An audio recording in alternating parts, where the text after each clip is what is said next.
Snow whipped against the saloon windows, drowning out the tinny piano within. Liam sat alone, nursing a glass of cheap whiskey and a half-eaten steak. He hadn't spoken to another soul in 6 months. Then a trembling voice pierced the smoke-filled air. "Mister, may we have your leftovers?" He turned, and in that moment, everything changed. Leadville, Colorado, in the winter of 1878, was a place where men went to either strike it rich or disappear entirely. Liam Wade had chosen the latter. Standing at 6'4" and draped in a heavy grizzly hide coat that smelled permanently of pine pitch, wood smoke, and solitude, Liam was known to the locals only as the Ghost of the San Juans. He descended from his high-altitude cabin only twice a year, once before the first freeze to trade pelts for salt, flour, and coffee, and once during the spring thaw to do it all again. On this particular evening, the air outside was 30 degrees below freezing. Inside O'Gara's tavern, the atmosphere was suffocatingly thick with the stench of unwashed miners, spilled beer, and cheap cigar smoke. Liam sat at a corner table, his broad back pressed against the rough-hewn timber wall, a Winchester rifle resting against his knee. In front of him sat a massive, thick-cut venison steak swimming in dark gravy, flanked by a mountain of mashed potatoes and beans. It was a feast meant to sustain a man for days, but Liam had barely touched half of it. His mind was elsewhere, drifting back to the snowy peaks and the quiet isolation he craved. The noise of the saloon grated on his nerves. He was ready to throw down a silver dollar and walk out into the blizzard when the voice came again. It was faint, barely cutting through the raucous laughter of the card game at the next table. It didn't belong in a place like O'Gara's. Excuse me, Mr. Liam paused, his fork hovering an inch from his plate. He didn't turn immediately. Out here, a man minding his own business was a man who stayed alive. But the voice came again, trembling and laced with a desperate kind of pride that was breaking at the seams. May we have your leftovers?" Liam turned his head slowly. Standing beside his table was a woman wrapped in a threadbare wool shawl that offered no real protection against the Colorado winter. Her dress, once a pale blue, was stained with mud and travel-worn. Her hands, clutching the edge of the shawl, were raw and red from the cold. Peeking out from behind her skirts was a little boy, no older than 6, his hollow cheeks smeared with soot, and his wide eyes fixed squarely on the venison on Liam's plate. But it was the woman who stopped the breath in Liam's chest. When she lifted her gaze to meet his, Liam felt a physical jolt, like the kick of a mule to the ribs. Her eyes were a striking, piercing shade of hazel, the exact color of autumn leaves right before the snow claims them. They were eyes that had seen too much terror and too many miles, yet they held a fierce, unbreakable fire. They broke through the ice that had encased Liam's heart for nearly a decade. For a terrifying second, Liam was thrown back 10 years to a small cabin in Montana, to another woman who had looked at him with that same fierce light before a winter fever took her and their unborn child. He had sworn off humanity the day he buried her, trading the world of men for the cold, indifferent embrace of the mountains.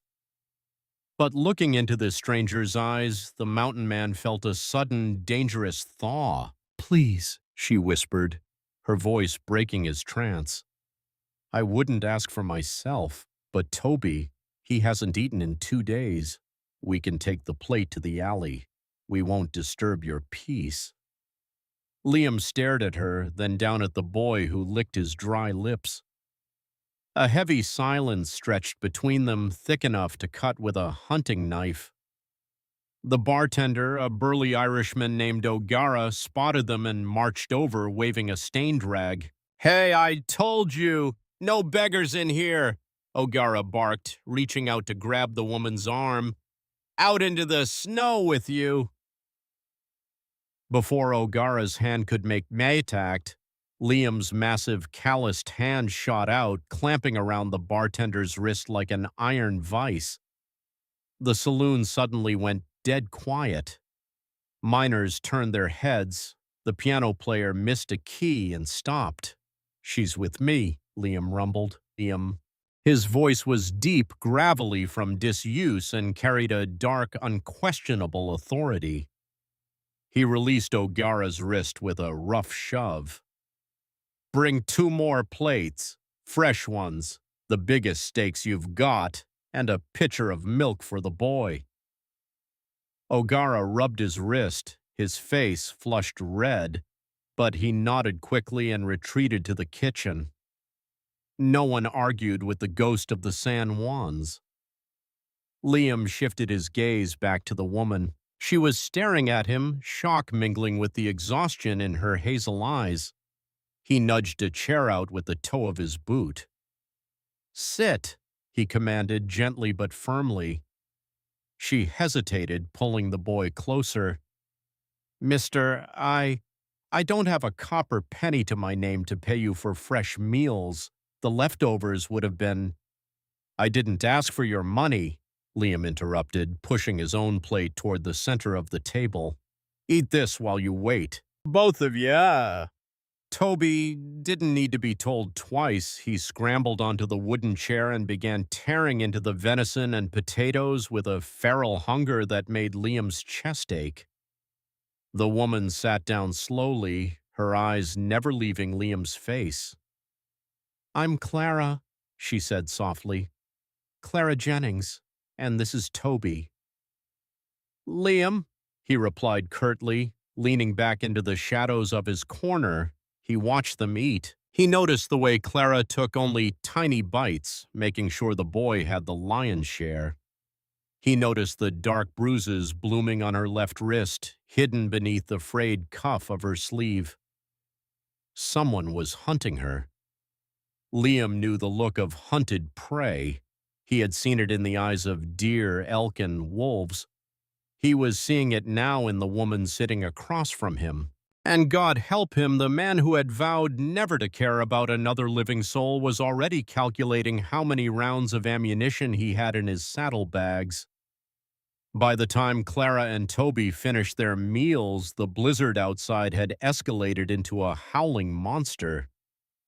Toby had fallen asleep at the table, his small head resting on Clara's lap. I can mend, Clara offered suddenly, breaking the quiet. She gestured toward Liam's heavy coat. There's a tear in the shoulder of your hide. I have a needle and thread in my satchel. It's the least I can do, Liam, please. I don't take charity. Liam looked at the tear, a gash from a rogue branch 3 weeks ago. He didn't care about the coat, but he recognized the desperation in her voice. She needed to retain her dignity.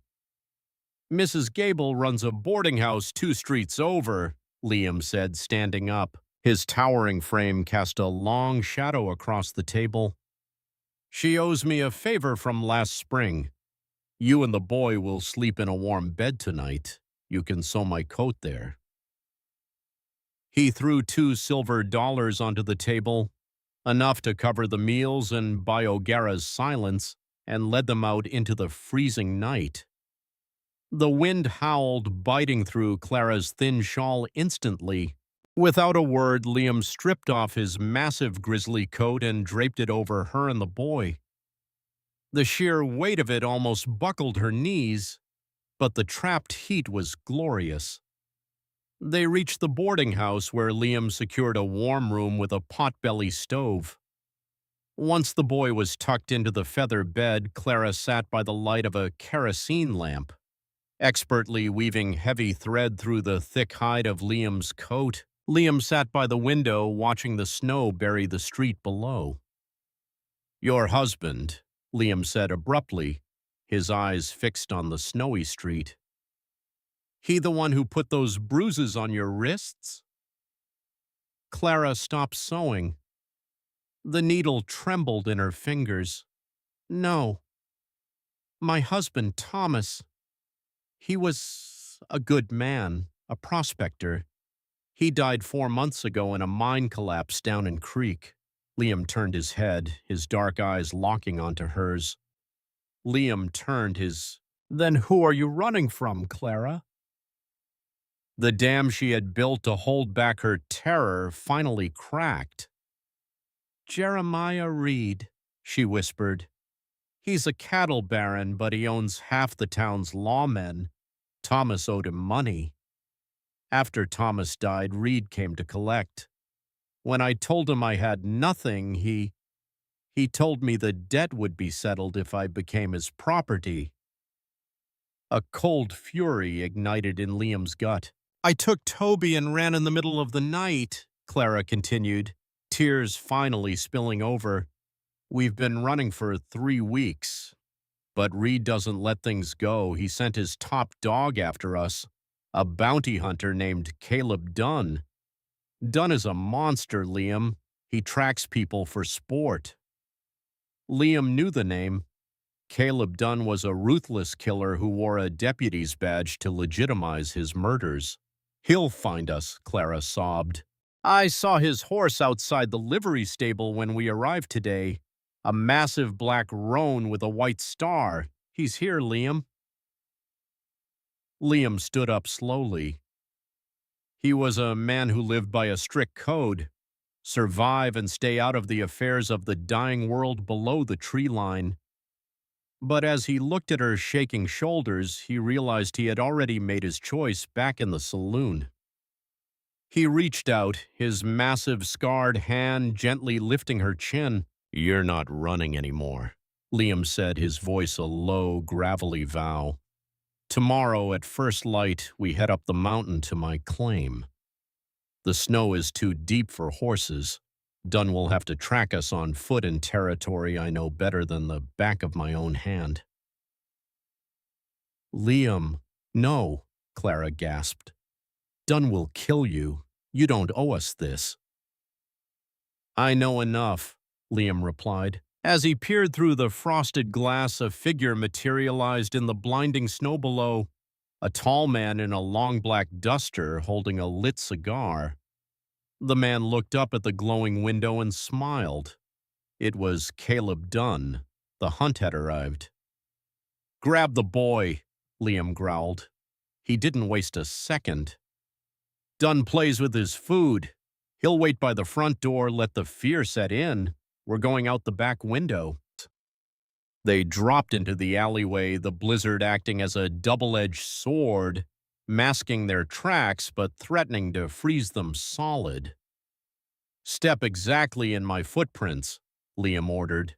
Do not stop moving, Clara. If you stop, you die. The trek was a brutal test of endurance. Hours bled into one another as they climbed toward Mount Massive. Liam eventually took Toby from Clara's arms, tucking the shivering boy directly against his own warm chest beneath his shirt. Every time he glanced back, expecting Clara to have collapsed, she was there, her hazel eyes locked onto his back, fueled by a mother's desperate will. Just before dawn, they reached Liam's cabin, a sturdy structure of interlocking pine logs with a sod roof. Inside, Liam lit the cast-iron stove, and a life-saving orange glow bathed the room. He had broken his one rule by bringing outsiders here, yet as he watched Clara and Toby sleep under thick wolfskin blankets, he felt no regret. Hours later, as Liam cleaned his Winchester, Clara woke and sat across from him. Why are you doing this, Liam? You're risking your life for strangers. Liam stared at his hands. Finally, the tough exterior cracked. 10 years ago, I had a cabin in the Bitterroots. I had a wife, Abigail. She had a fire in her, much like you. We were waiting out a winter storm, expecting our first child. I went out to check the traps, slipped on an ice ledge, and broke my leg. It took me 2 days to crawl back. His eyes darkened. By the time I got back, the fire had gone out. The fever had taken her. I buried the man I used to be right next to her. I swore I'd never let myself care again. Caring gives the world something to take from you, but when I saw you in that saloon fighting for your boy, I saw Abigail. If I let that bounty hunter take you, I'd be letting her die all over again. Clara leaned forward. You are not weak, Liam Wade. You are the strongest man I have ever met. The moment was shattered by the sharp crack of a dry pine branch snapping outside. Liam's vulnerability vanished, replaced by the lethal instincts of a predator. He peered through a tiny peephole in the frost. 3 figures were moving through the deep snow. Caleb Dunn was in the center, flanked by 2 heavily armed deputies. Get Toby. Into the root cellar, now, Liam commanded. He dragged a heavy dresser over the trapdoor once they were inside. Do not come out until I tell you, no matter what you hear. Liam slipped out the back door and took the high ground in a granite crevice overlooking the approach. Below, Dunn's voice echoed. Liam Wade, I don't give a damn about you. Send the woman and the boy out, or I'll burn your shack to the ground. Liam rested the barrel of a heavy Sharps buffalo rifle on the ledge. He exhaled and squeezed the trigger. The boom shattered the silence like a cannon shot. The round splintered the tree one deputy was hiding behind, sending wood fragments into the man's face. Sniper, up on the ridge! The other deputy, Jeb, yelled, firing blindly. Liam smoothly ejected the spent brass. He saw Dunn sprinting toward the blind spot on the east side of the cabin. Liam had to silence the deputy first. He waited for the pause in Jeb's firing, then rose and fired 3 rapid shots from his Winchester. The third caught Jeb in the shoulder, spinning him to the ground. The perimeter was clear, but the silence that followed was wrong. Liam slid down the incline and burst through the cabin's back door. The room was empty. The dresser had been shoved aside. The trapdoor was wide open. Clara! Liam roared. The unmistakable sound of a revolver hammer cocking stopped him. Drop the rifle, Wade, Caleb Dunn sneered from the shadows. Dunn held Clara by her hair, a hunting knife pressed tight against her throat. A thin line of blood trickled down her neck. Now, Dunn smiled, let's talk about the bounty on your head. Liam looked at the blade. He slowly lowered the Winchester. Let her go, Dunn. Jeremiah Reed wants her alive. Reed wants the boy, Dunn scoffed. He doesn't care what condition the mother arrives in. Besides, there's a federal warrant for a mountain man matching your description. Bringing in the ghost of the San Juans will double my purse. Liam let the rifle slip from his fingers. As it hit the floor with a heavy thud, Dunn's eyes flicked downward for a fraction of a second. It was all the opening Liam needed. Liam kicked the latch of the cast-iron stove. A cascade of blazing red-hot oak coals spilled onto Dunn's feet. The bounty hunter shrieked, stumbling back. His grip loosened. Get down! Liam roared. Clara dropped to her knees. Dunn leveled his Colt and fired. A sledgehammer of pain slammed into Liam's left shoulder, but the adrenaline kept him moving. He hit Dunn with the force of a grizzly. They crashed through the table, splintering it into kindling.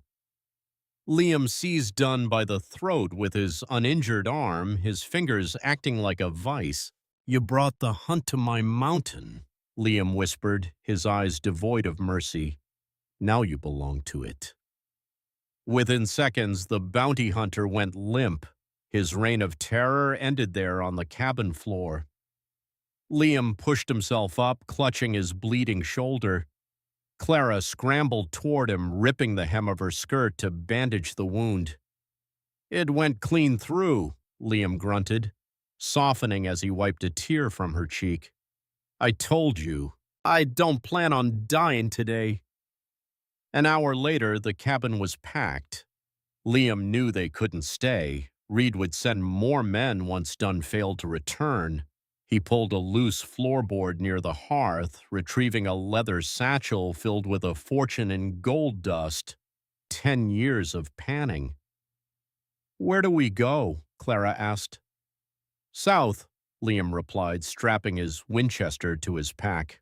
"Texas, the Panhandle. I know a cattleman down there named Charles Goodnight. He runs the J.A. Ranch. He doesn't take kindly to corrupt barons like Reed. He'll give us sanctuary." Clara looked at him, the fear gone, replaced by unwavering devotion. "We go together, then, the three of us." Liam looked at her, then at the boy.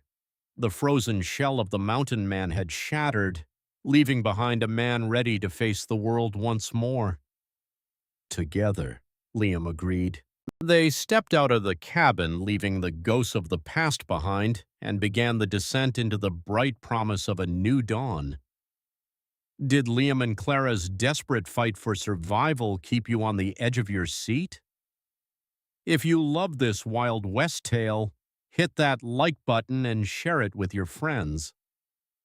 Don't forget to subscribe to Dust and Heart Western Tales. For more thrilling historical dramas and untold frontier stories, drop a comment below. What would you have done in Liam's boots?